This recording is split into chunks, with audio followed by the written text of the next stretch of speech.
Olá! Na nossa análise de hoje, a gente vai ver que o futuro das grandes potências globais talvez não esteja sendo decidido nos campos de batalha. E sim, olha que curioso, nos censos populacionais. A gente vai mergulhar em como a demografia, e não só o poder militar, está redesenhando completamente a ordem mundial. Bom, para começar, vamos direto ao ponto com uma afirmação recente e bem provocadora sobre a política externa dos Estados Unidos. Ela já sinaliza uma mudança gigantesca na forma como as alianças são gerenciadas hoje em dia. Então, segundo a análise do especialista Glenn Dyson, a ideia é que Washington está fazendo uma jogada estratégica, basicamente terceirizar a guerra por procuração para a Europa. E o que isso quer dizer? Significa delegar a responsabilidade do conflito na Ucrânia para os seus aliados europeus, o que, claro, permitiria que os Estados Unidos se reposicionassem para cuidar de outros desafios globais. Essa estratégia, então, aponta para uma mudança bem significativa. Na prática, funciona assim.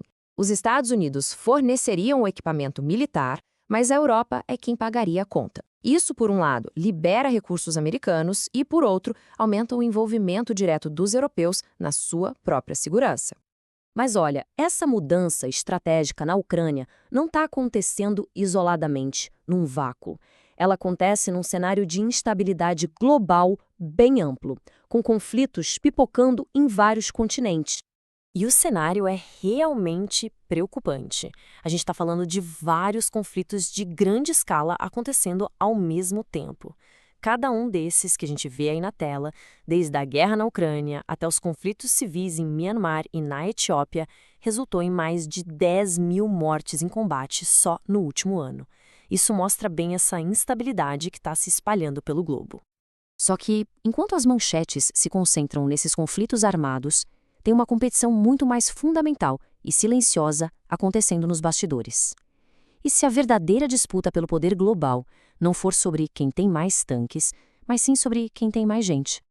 Pois é, um estudo super inovador sugere que o novo campo de batalha pela influência global é a demografia.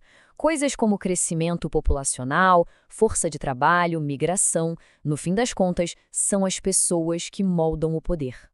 Então, o ponto crucial aqui é o seguinte: o tamanho, a idade e o movimento da população de um país podem ser um trunfo estratégico gigantesco ou, pelo contrário, uma vulnerabilidade crítica. Uma nação que está envelhecendo, por exemplo, enfrenta desafios completamente diferentes de uma nação cheia de jovens. Vamos dar uma olhada nos dados para ver como isso funciona na prática. A análise que a gente vai ver compara o bloco de nações emergentes, o BRICS, Brasil, Rússia, Índia, China e África do Sul, com a potência já estabelecida, os Estados Unidos. E as tendências, olha, são fascinantes. O que os dados revelam são duas histórias fundamentalmente diferentes sobre o futuro do poder global. Não é um bloco homogêneo contra o outro, e sim um mosaico de trajetórias demográficas bem distintas. Vamos começar com a população total. Repara nas duas linhas lá no topo do gráfico, a rosa, da China, e a vermelha, da Índia. A gente consegue ver o momento histórico em que a linha da Índia cruza e ultrapassa a da China. Agora olha para a linha azul turquesa, a dos Estados Unidos. É um crescimento bem constante, estável, sem aqueles picos dramáticos das outras nações. E essa diferença dentro do próprio BRICS é fundamental. A China, por causa daquela antiga política do filho único, hoje enfrenta uma crise de envelhecimento.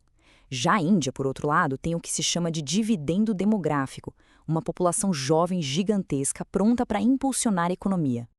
E este gráfico aqui talvez revele a verdadeira arma secreta na competição demográfica, a migração.